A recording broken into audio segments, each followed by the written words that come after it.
Check it out. Thursdays, 10 a.m.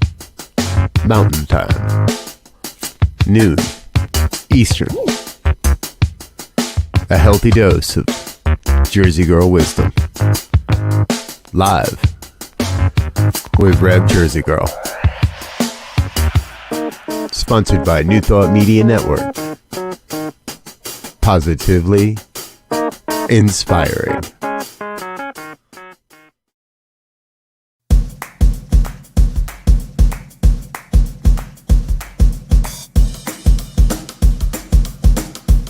Thank you, Center for Spiritual Living Denver, for your continued support. Thank you, Center for Spiritual Living Midtown Atlanta, for your monthly contribution. Thank you, Center for Spiritual Living North Jersey, for your monthly contribution. And Suze Ajit, thank you for your very generous donation.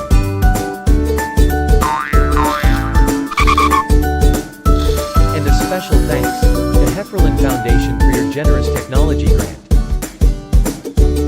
And a big shout out to all our committed donors.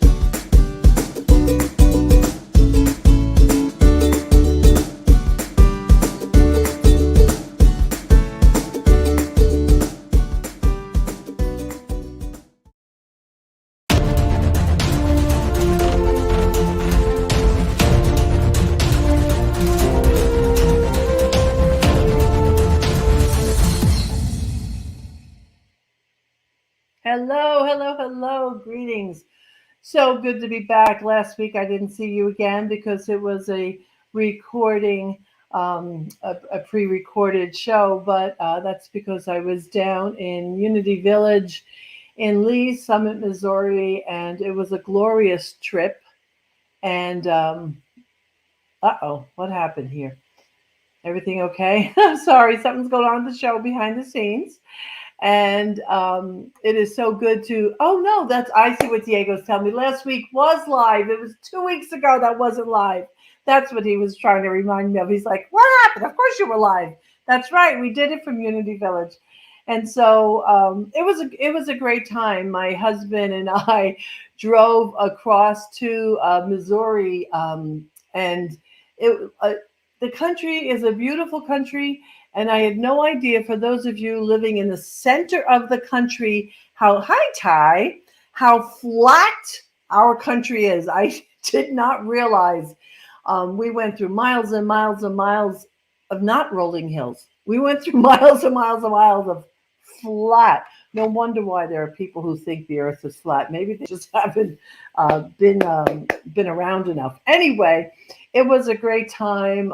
It was lovely being there and being in person with Reverend Robert and a number of the other, both CSL and it was the Anton Conference, which if you don't belong to Anton, you might want to consider it.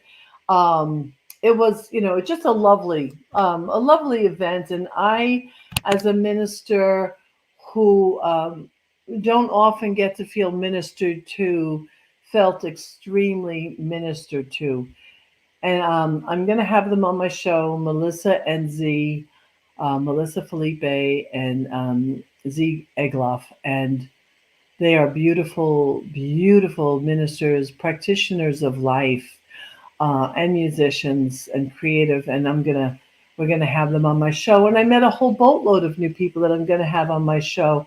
So that was great. It was great networking with people and being excited about the new people that I want to bring to you who are doing good work in the world.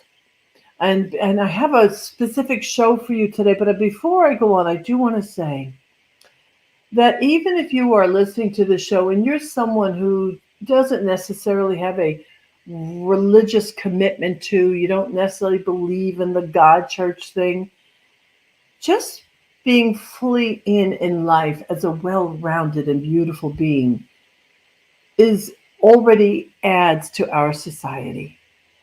And so you don't have to be a minister, practitioner, you don't have to be any of those things to be valuable. You just have to be a well-rounded, healed, and whole you. And sometimes that's the journey. Actually, always the journey, in my opinion, because we don't usually show up whole and stay whole the whole way because life just has its influences. But I'm here today to talk to you about a very specific thing, and that specific thing is prayer partnership. And I have to tell you, in my life, look at that reflection in my glasses. I'm sorry, a little loose today, a little bit of a loose cat, and having some fun. Um, but my prayer partners that I have and that I have had at times have carried me. There are times when I couldn't carry myself and they carried me. And those were people like especially Reverend Alice Reed, who now is right now in Southern California. She just took a new pulpit. Reverend Sunday Cote, Reverend Frankie Timmers, my actual Science of Mind ministry teacher. She and I have been praying together. It's got to be 18 or 19 years every Sunday morning. Our Sundays begin with prayer. And I've had other people that I know I'm offending. So Elaine DeMars, Chris Ferraro, Joe Christiana. I've had a variety of prayer partners over the years. And sometimes schedules, wreak havoc. And sometimes there's a natural beginning and a natural ending. And that's not something to make a judgment about. It's just life. But Ty, who's listening to the show right now, who's on here, I'm aware that Ty has been in a prayer partnership with his very good friend, and I won't call her name in case she doesn't want me to. But if I'm correct, Ty, you've been praying almost daily for a number of years, and maybe you can let me know in the chat whether my information is correct or not. A prayer partnership, though, is sacred. If you are a Christian, if you are a Jew, if you are a metaphysician, they are all equally valuable. All you can benefit no matter where you come from, whatever your practice is. Now, what I'm about to show you today is what I have taught my students in my center. So you can't go back to your minister and say that theirs is right or wrong or anything like that. It's just different. We teach things differently. And so I'm going to now share my screen here. There we go. So, and hopefully I can, Diego, I don't think I can move the screen. Oh, there we go. I hope this is showing. Is this showing? Can someone give me a thumbs up that you can see the screen? Oh, I can see it. I can see it online. Great. So where two or more gather, there resides the I am. This I am is the power of each and the whole. So that's where we're coming from when we are in prayer partnership. So I'm going to give you some guidelines that I teach. Take it with a grain of salt. It is what I have found successful in my prayer partnerships, and I've cleaned it up to be as simple as possible. So first and most important, all sharing must be kept highly confidential. The only exception should be if you feel someone might do themselves harm. Then you should contact the facilitator or other authorities immediately. And I say it in that way because if you're part of a community, you might want to call upon your minister right away. But it's not always easy to recognize when people are at that critical place. Although I have found in my experience, when you know, you know.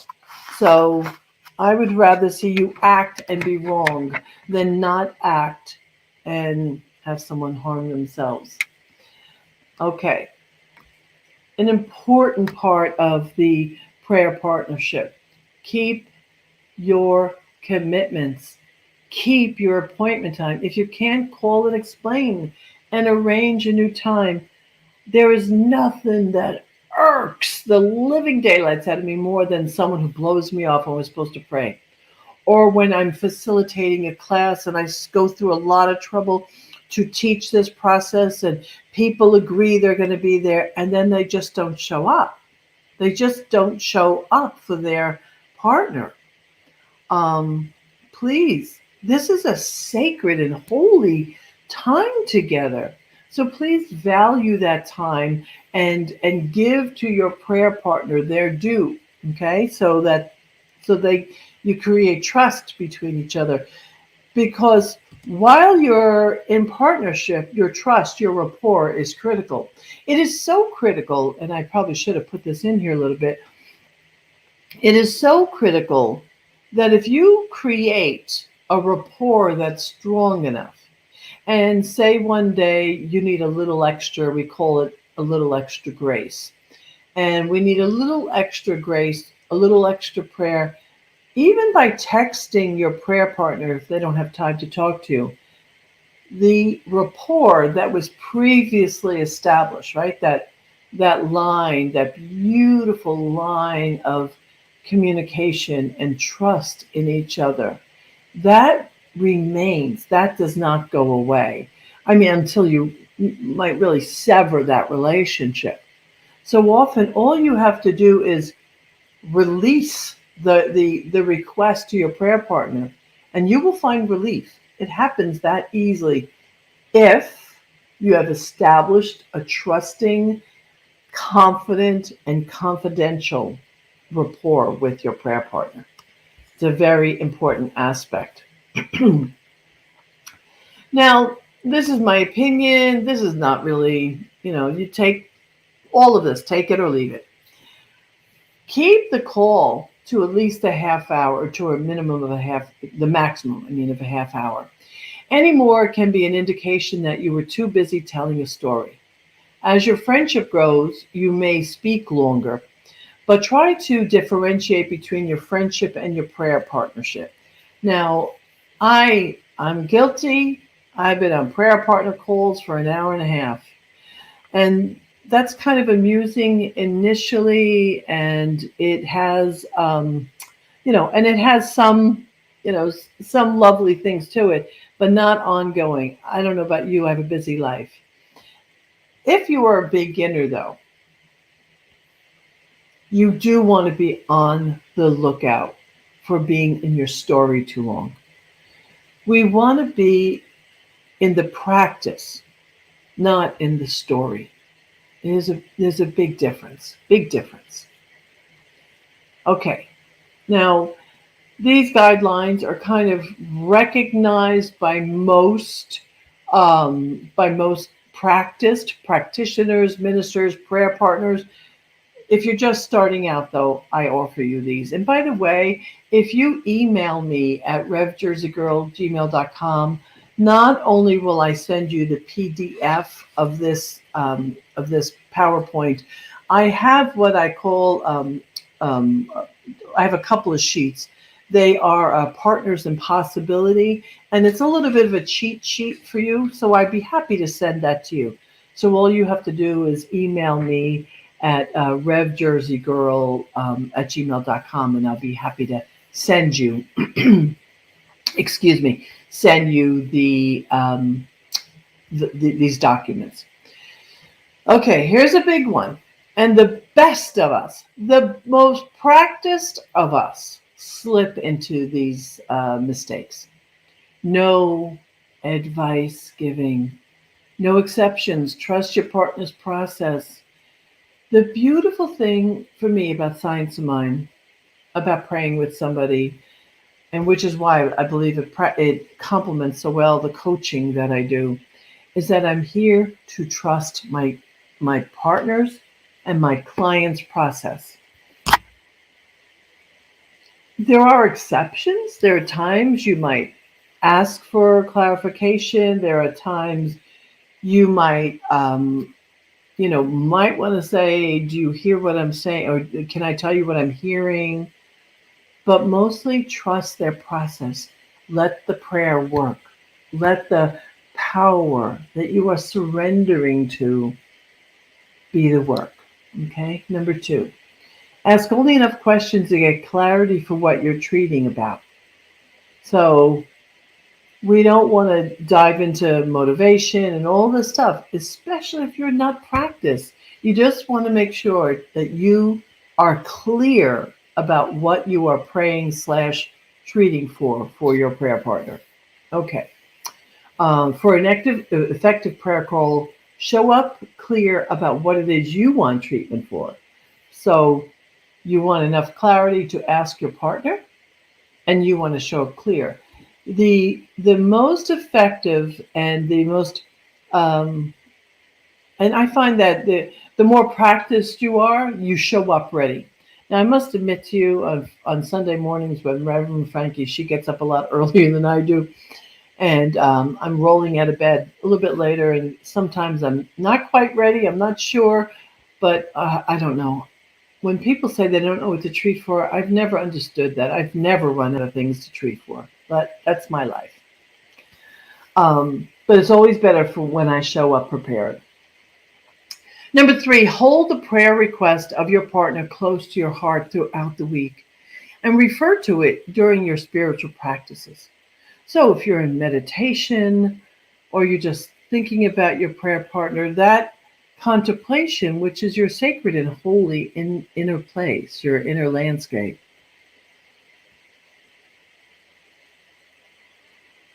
just hold them. Hold them in that sweet and safe place. Okay. Now, before you actually start the prayer work, before proceeding, confirm what you're treating for. So if someone says, yes, I want to treat because I want to be healthy and I want to take off 50 pounds and I want to learn to exercise and I want to learn this, just feedback to them. Okay, this is what I heard you say.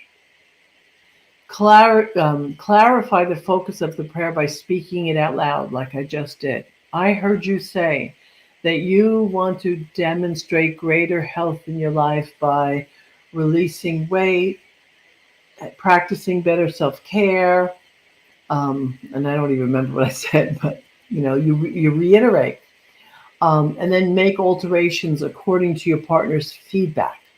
So if they say, no, not quite it, definitely be willing to pivot and move in the direction of their prayer requests.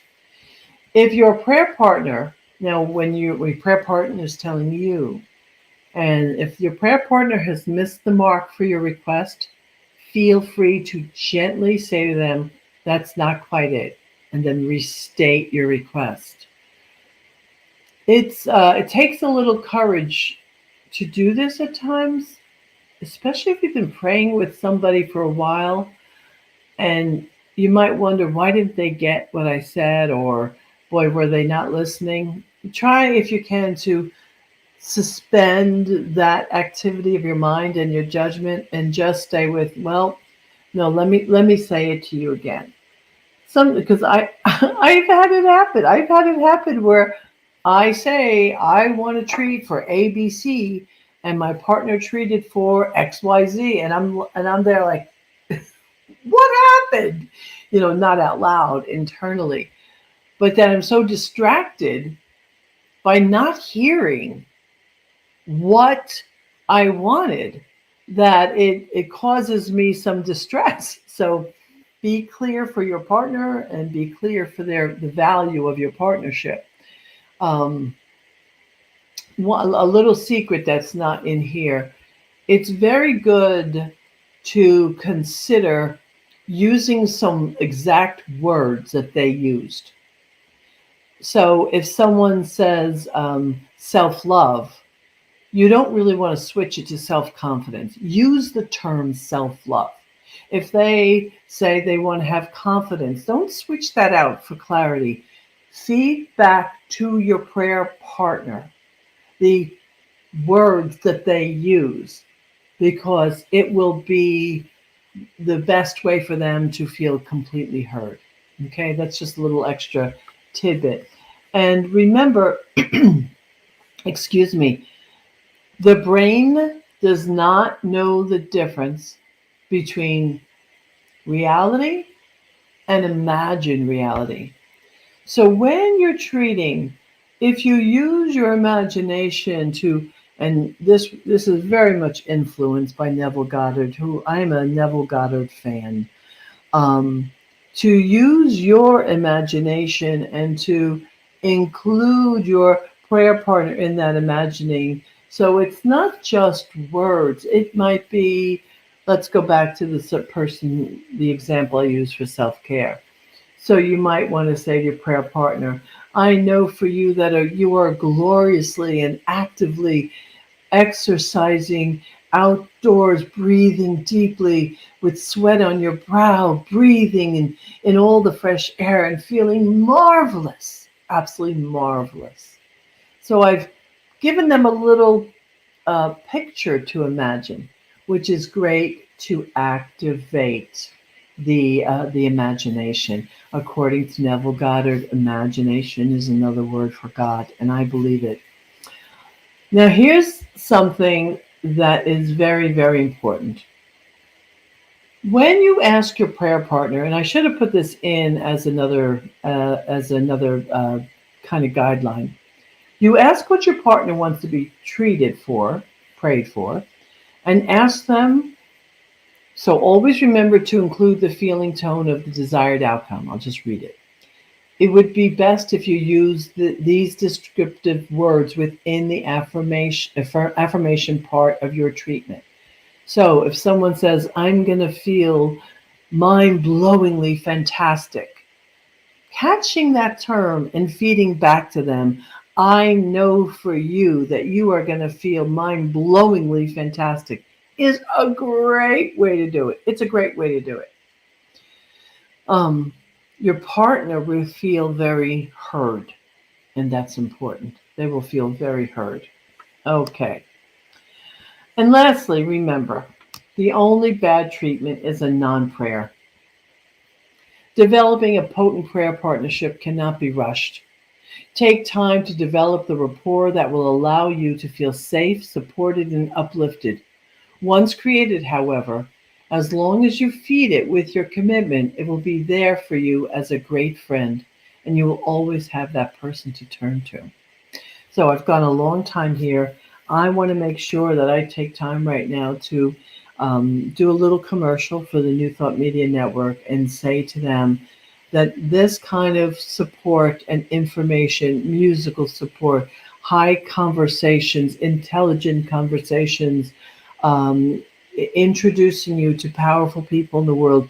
This is what New Thought Media Network does. So please, dear God, take time to consider their service to humanity as valuable. Take time to consider it as valuable. Donate to newthoughtmedia.org. Please, they are worthy. They're doing good work in the world. And remember, we vote with our dollars. Okay. So, once you accept that you are always co-creating your world, you will begin to feel a profound responsibility to speak, think, and act more responsibly. This responsibility extends to your prayer partner, your family, friends, and the world at large. Be a powerful spiritual warrior for good. Feel and sense the full potency of your divine birthright. Don't let the fact that you think you can't get in the way of doing it anyway. Don't let that happen. Just do it. Fumble through it if that's what it feels like. Just fumble, fumble, fumble. Why?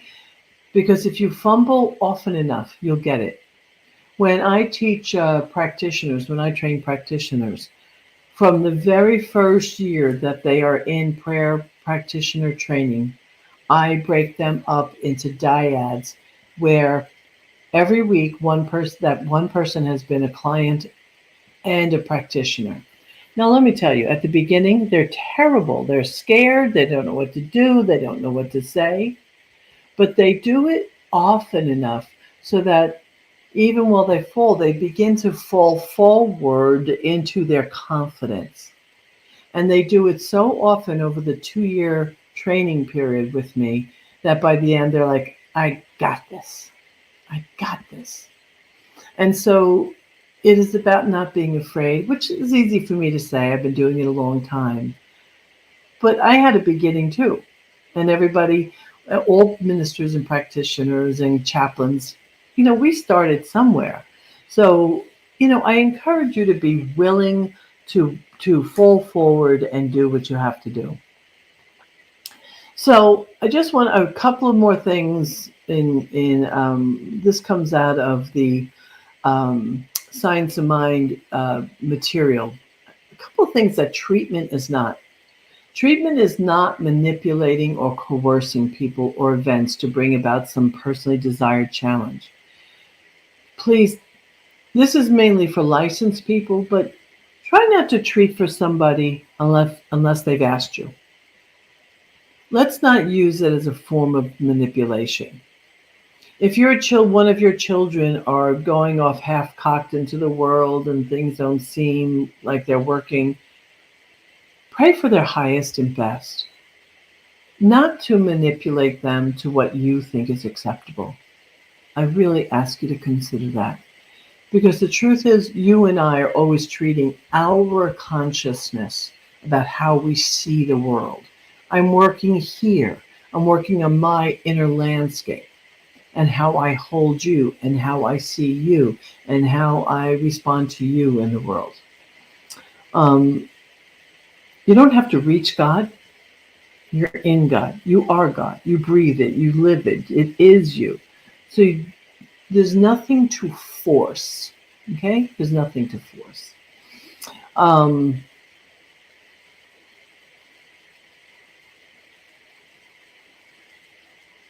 Actually, I'm not going to. Oh, there is one I'm going to add. Denying that a person is sick, illness and suffering do exist in human experience. There is a difference between feeling sick and being sick. So, but we don't want to ignore someone's symptoms. And when someone's not feeling well, we want to acknowledge that. So I don't necessarily want to own it, but I know that I'm often not really, it's not true at all, that I'm having the experience, but it's not who I am. So when you're treating for your prayer partner, we don't want to turn away and not acknowledge. We want to start from where the person is at, to love them, face it, be with them in that discomfort, whatever it is at the moment, and then to move on from there. Okay, so here is my suggested formula, and in a minute I'm going to bring on a very special guest, my husband, and we are going to demonstrate live for you. So I'll just read this last slide to you, because this is my suggestion of how to pray together with somebody. And the reason why I do it this way is because once the consciousness has been established, my preference is not to have both partners establish the consciousness and close out the prayer. So this is something that I created a very long time ago. I teach my students. Some of them use it, not all do, but that's fine. So what's going to happen is I'm going to go first. And I'm going to do the first two steps of treatment, recognition and unification. And then I'm going to treat for my husband. And I'm going to, we've already discussed in advance what that would be. So I'll be doing the demonstration, realization. Sometimes it's called affirmation, or I call it the heart's desire. Then I'm going to hand it off to Neil. And then Neil will treat for me, and then he'll close out. So basically you have one treatment, simply one treatment. Now let me come back. I'm going to stop sharing this slide and come back to you. There we are. Beautiful. Okay, so Neil, come on in the show. Hi.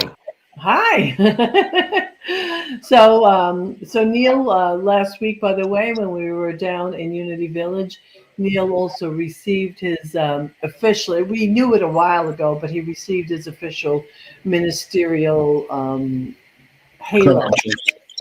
Credentials and halo.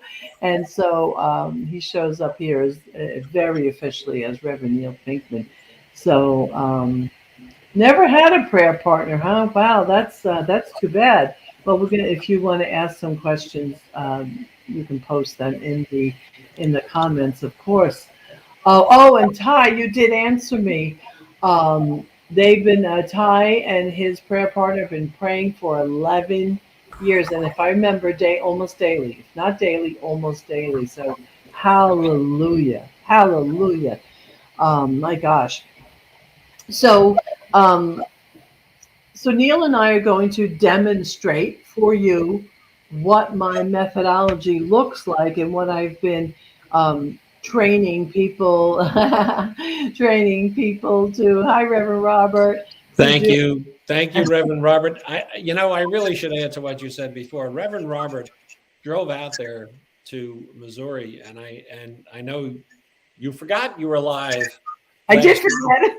but I would just say that he did a great job of capturing so much of that conference that I'm sure if you go onto the mtmedia.org and you can find so many of the interviews he did with people, and it was just, he did a fantastic job of covering that. And their Anton's mission statement is connecting new thought organizations through consciousness and love. And I think you could say the same thing about what Reverend Robert's done here with New Thought Media, that it's just really connecting Yeah. people. So thank you, Robert. Thank you. Love you. Love it. Love it. Love it. Thank you for saying that, Neil. And thank you for presenting that mission statement. It sounds like a mission statement we should all live by. And by the way, Robert, if you want to come in at the end of the show, come on in the studio. I'd love to have you. So we're going to demonstrate for you what this method looks like. And I'm just going to look at my notes right now about what he asked me to treat for, so I know. Okay. So here's where I affirm what it is that Neil wants treatment for. I turn to him and I'll say, okay, this is what I heard. You would like clarity about the next steps of your ministry, and you would like to feel empowered. Wait, hold on, just lost my notes. I want to use his words. You would like to feel empowered, solid, confident, and a sense of freedom in your decision making. Solid, confident, and free in your decision making. Is that correct? That's it. Yes. Okay. Now, folks, at this point, if I was incorrect, he would correct me. That's what he would do. And so you're going to treat for. I am going to treat for you that you had asked for treatment around self-care. And so my understanding is that you want a greater awareness and a broader consciousness around paying attention to your own self-care. And so pay attention to what's happening, folks. So he's correct, but I'm going to clear it up, because when I heard him feed it back, I thought, oh, I want something even a little bit more than that. What I really want is to feel a deep inner motivation to do it. I want a God-ordained motivation to take care of myself and to prioritize myself higher in life. Is that and what will that feel like? I will feel empowered, and I will feel excited about taking care of me. I will feel empowered and excited. Okay. All right. Now you look at what he's doing. He's probably writing down those couple of notes, because sometimes we have to do that to stay present. So that works too. When we're, it isn't always necessary, but sometimes it's necessary. So, Reverend Neil, it gets more necessary every year. Honey. So, are you ready? I am ready. You're going to start? I'm starting. Yes. Okay. Okay. So, I affirm that there is a power and a presence, an ebb and a flow, and intelligence and intuition, inspiration that avails itself in, through, and as each one of us, every moment of every day, through every breath, through the beating of our heart, through the activity of life itself. It is affirmed even as the breeze passes through the leaves on the trees and the waves of the ocean, that all of this activity is the activity of God as life itself. Oh, it is beautiful, holy, and sacred. And it is who Neil is. It shows up as Neil. It shows up as Michelle. It shows up as this partnership in this moment. And so now I speak this word for Neil, not as myself, Michelle, not as my personality, but as the I am. The I am of me, that is the I am of he, that is the I am. And I declare in his behalf right now that Neil is right now accessing the clarity of God, the beautiful, powerful clarity that God affords him in all of his decision making about his ministry. It is a beautiful thing. This clarity affords him great decision making, and he absolutely gets to feel solid and grounded in this ministry and in this the confidence that comes, because he also gets that surge of confidence that comes with clarity, and he gets to have freedom in his decision making about his ministry. Oh, it is a beautiful thing that he experiences. I, with great confidence and faith, and actually, um, I'm missing a word, but that's with my great faith, I surrender this word and share it with Neil. And I join in sharing these words that have been spoken, knowing that their deep connection to spirit and source, both for Michelle and Neil, that connection is always present and always there. And in sharing these words, and I speak these words for Michelle, and I know that deep connection, that oneness with spirit, allows Michelle to have this wonderfully broad awareness of her self-condition, her self-care, her self-being, her existence in every single way, in mind, body, and spirit. And I know that through this openness and this connection with God, with the divine, that there is always this connection and this knowing and this awareness. And I know that at any one point where there might be any sense of lack of attention, that it is brought immediately into her consciousness, and she comes back to it and pays great care to herself and her well-being in every single one of those areas. I know that through this process that there is a wonderful, not only actual sense of, or an actual existence of well-being in every single way. I know that there is also what comes with it is that deep inner motivation. As this feeling and this sense of awareness grows and the self-care, that there is a greater motivation ongoing all the time that increases through this attention. I know that there is behind all of this wonderful feeling of empowerment and excitement, a depth of a connection with the one, knowing that there being no separation and being one, that there is always available this wonderful state of perfection in every single way. So I know that all of this brings Michelle's attention through this consciousness to her well-being, to her self-care.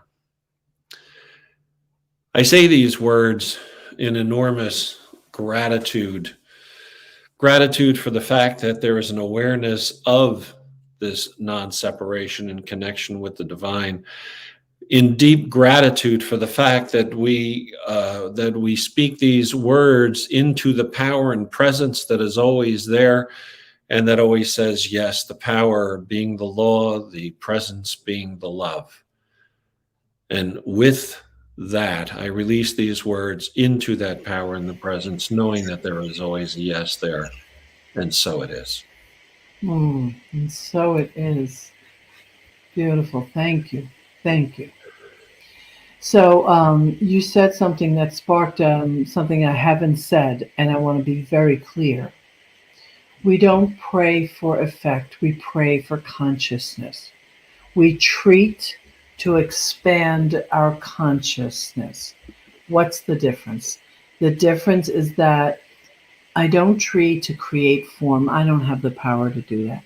I treat to expand my consciousness so I can allow for the natural good that already exists. That a term that's started being used a while ago, and I like this, that we call in that experience by allowing it through our consciousness. So we treat to expand consciousness, period. Period. Let make sure you really get that. Neil, anything about any of this that you want to, any other pointers about prayer partnerships, anything you've learned over the years that you'd like to add in? And then No, I think that you've covered, all of the basics to it. And I had a prayer call this morning with my prayer partner early this morning, and I do find that I don't even know how many years at this point, that I've had different prayer partners. And I guess what I can't emphasize enough in them is the clarity that you mentioned, is the idea that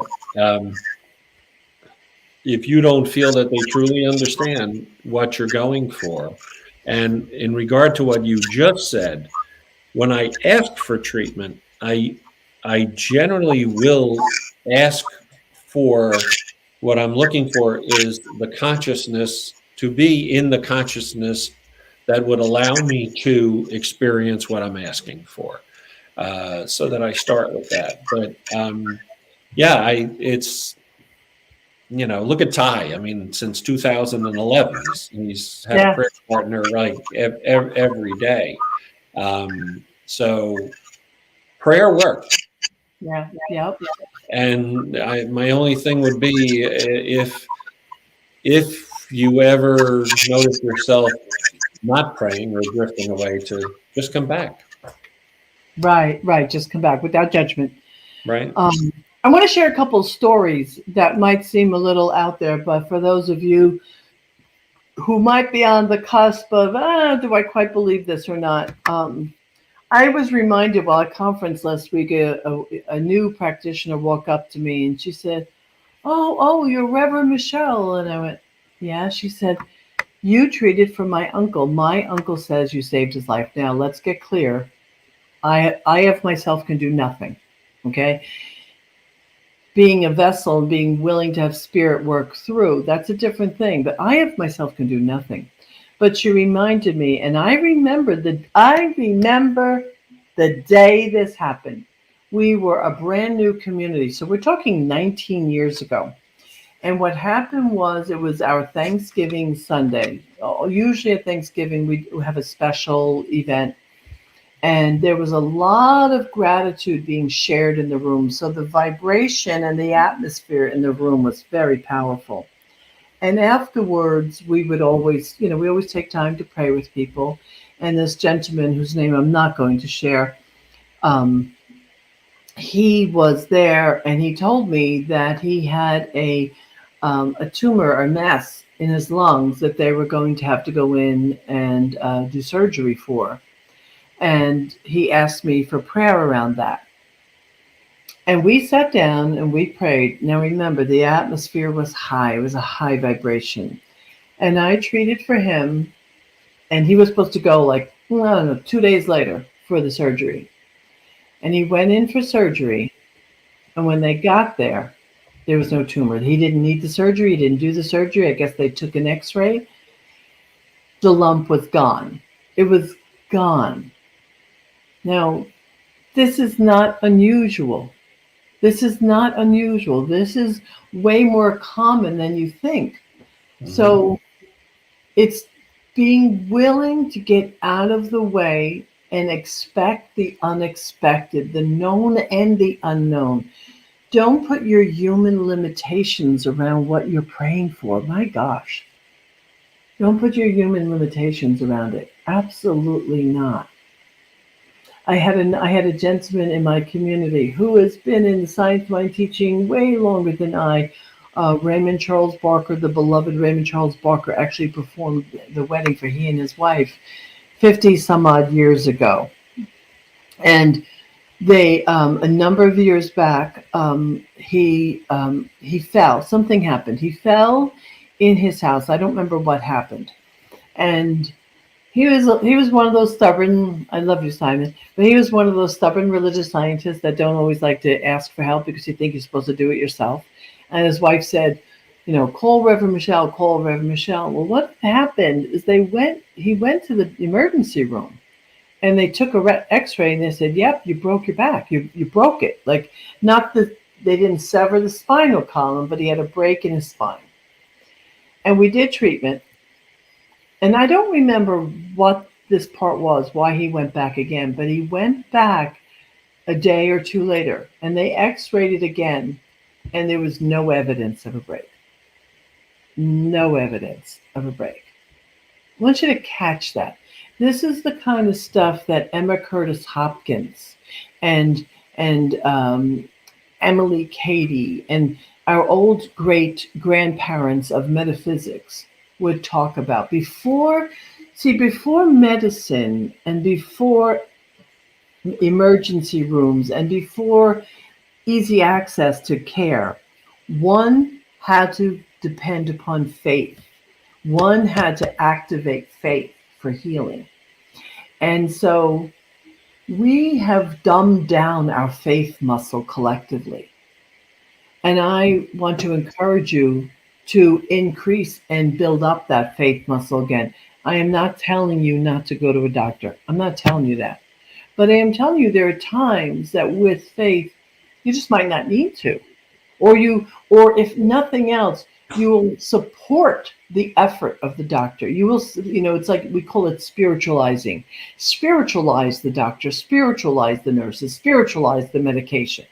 So if you have to go to the doctor and you have to be on medicine, treat that they are the wisest, that intelligence is working through them, that your body accepts the medication, that there's a synchronicity and an alignment that happens. So yeah, take the medication, but treat that it works well and easily for you. Treat for everything, for gosh sakes, as far as I'm concerned. I have other stories, but I'm not going to bore you with them right now. But my message here today, and Neil, thank you for being here with me, to demonstrate. The message here is,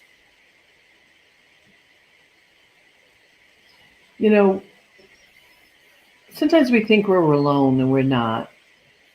There is no time that God is not with you. And it's a beautiful thing to develop these prayer partner relationships. So I encourage you to identify someone. I encourage you and don't stay with somebody where you don't feel safe. Don't do that to yourself. This sacred and holy place must be very valuable. So find yourself a prayer partner. Find the love of prayer and the love of spirit as you surrender into the practice. Neil, is there anything you'd like to just send people off with as a remembering to do? No, but you did remind me that from the conference, when you mentioned Katie and Hopkins, that as Hopkins said, there is only God. Yep. There is only God. And she also said there is no sickness, there is no sin, there is no death. And more importantly, there is no absence. Yeah. So that this is what prayer does. Which is not an easy thing for beginners to understand. And we get that. That is a study. Yes, Dawn Lee, that will be available if you go to newthoughtmedia.com, New Thought Media in Facebook. At the top of the screen, they have a place that says videos, and all these videos are listed in there. They're all listed in there. So thank you for asking that.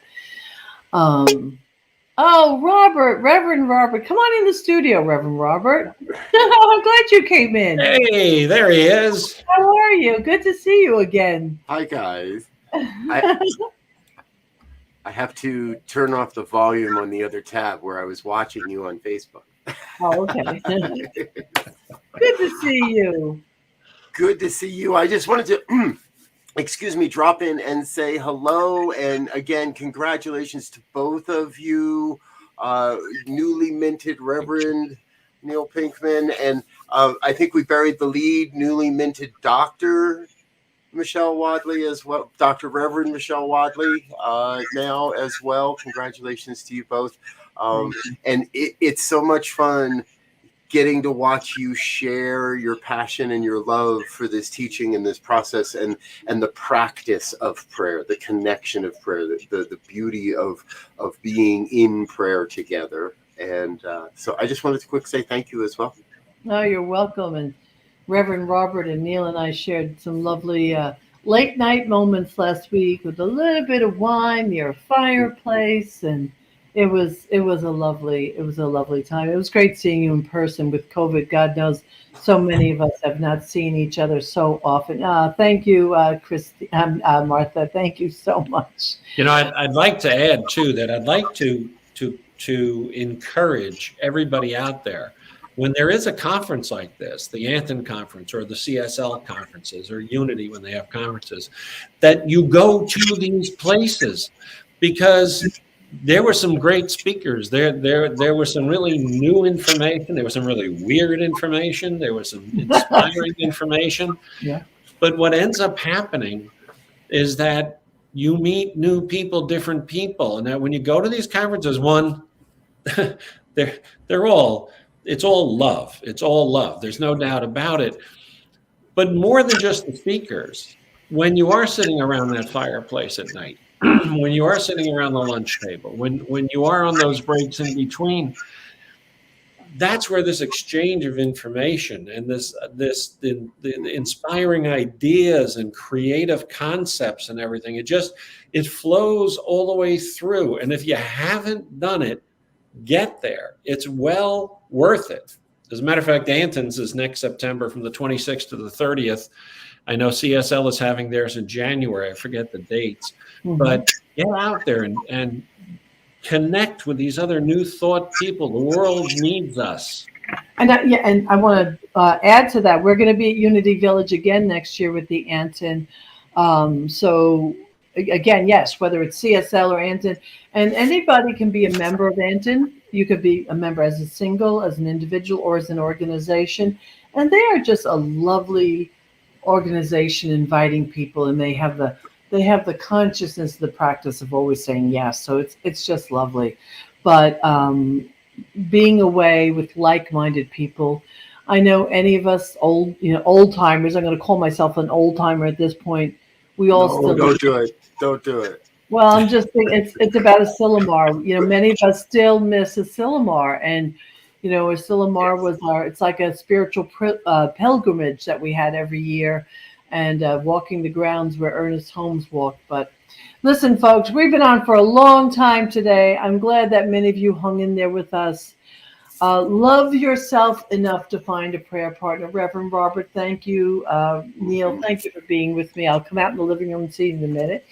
To everyone else watching, if you have any questions, remember, email me at revjerseygirl@gmail.com. I'll get you the cheat sheet.